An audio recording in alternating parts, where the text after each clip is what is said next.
Today on Canadian Firearms Review, we take a look at the Czech Small Arms VZ-58.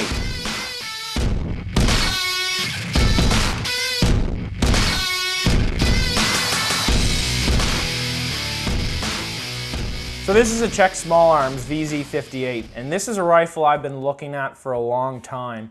Not necessarily the Czech Small Arms version, but I've always been intrigued by the CSA back before they were prohibited. I've always been interested in AKs, but living in Canada, we can't own AK-47s. So if you're living in Canada, this is the closest thing you'll get to an AK-47. So the 858s used to be $650 thereabout.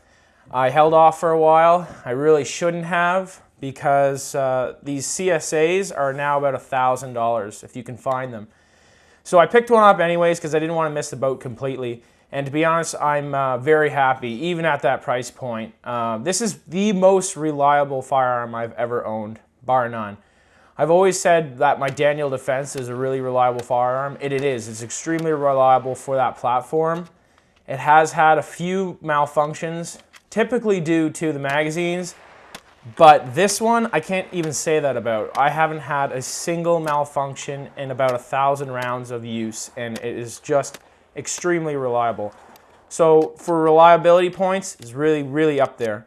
And it's an excellent design. It's a smart design. The AK-47 has a smaller ejection port, which a smaller ejection port can lead to malfunctions if the casing is thrown and it gets lodged inside of the ejection port. And the VZ-58 has a humongous ejection port. And there's really nowhere for an empty casing to get caught in there. So that, I think, helps with some of the reliability. And the fact that it is a piston-driven gun also helps as well. So moving on to features and ergonomics of the rifle, starting towards the front of the rifle, it's got a threaded muzzle. So you can thread on any type of muzzle device that you want there. And it's nice because it has a detent that has to be manually depressed to take off the thread protector there, so that's quite nice. It has a bayonet lug here to affix a bayonet. Moving more towards the rear of the rifle, it has pretty much your standard Russian sights, which I do in fact like because they're nice, quickly adjustable from 1 to 800 meters. I like those sights a lot. The mag release on this rifle is nice and ergonomic for right-handed shooters, nice and accessible to your left hand, your left thumb. Super easy to access, and one thing that's kind of leans more to favors the left-handed shooters, I find, is the actual bolt handle itself. It's not a huge deal. You just kind of have to reach over and access it that way. But for left-handed shooters, it is easier to access. The trigger itself, we found to be absolutely terrible. I say absolutely terrible. It's just not a precision trigger. There's a lot of travel in the trigger. The reset is positive, but there's a lot of travel. So it just seems like a really long length of pull, and it's hard to shoot this gun fast. So the safety selector is kind of in an awkward position for right-handed shooters. That's something that also favors the left-handed shooter. Right-handed shooters have to activate it with their index finger, which can be awkward. I would prefer to have that over on the other side so I could use my thumb, kind of like an AR-15. And the stock itself is a fixed stock. I'm a traditionalist, so I think like an AK styled weapon, or in this case a VZ-58, I enjoy that fixed stock, old school AK-47 look. And to be honest, if I can find myself a nice set of wood grips and wood furniture, I'd probably pick some up and place it on the rifle.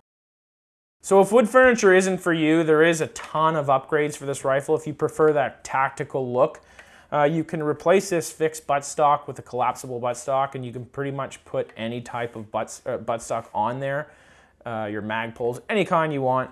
There's a lot of different upgradable receivers, so you can place optic mounts on there. If you want to put a red dot sight, you can replace the heat shield of the forward grip here with a rail. If you want to put a micro red dot up here, that's quite popular. You can put quad rails. You can get a full quad rail for this. So there are a lot of great upgrades for this rifle. You can make it look like a modernized AK/VZ-58. Moving on to I spoke quite a bit about the AK-VZ. A lot of people think, they look at this and they, oh, that's in the AK family. No, this is not an AK. None of the parts are transferable. It is a completely different design. They just simply look alike. And we'll go into a little bit of that in the takedown, which we'll do next. So let's take this thing down for cleaning. Remove the magazine, check your chamber, make sure there's nothing there. Fire off the action. And it takes down almost like an AR-15. There's a detent here that you just pull it out. And it's nice because you won't lose it.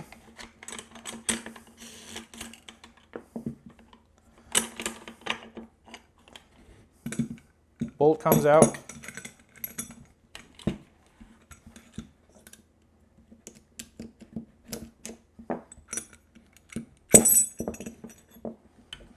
And front comes off just as easily.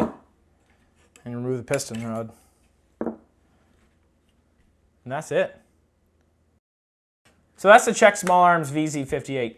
Guys, if you're looking for a super reliable gun and you live in Canada, you can't buy an AK-47, but you've always liked that style, this is an excellent option. If you live in the States and you want something different than an AK, this is also an excellent option. Super reliable and super fun.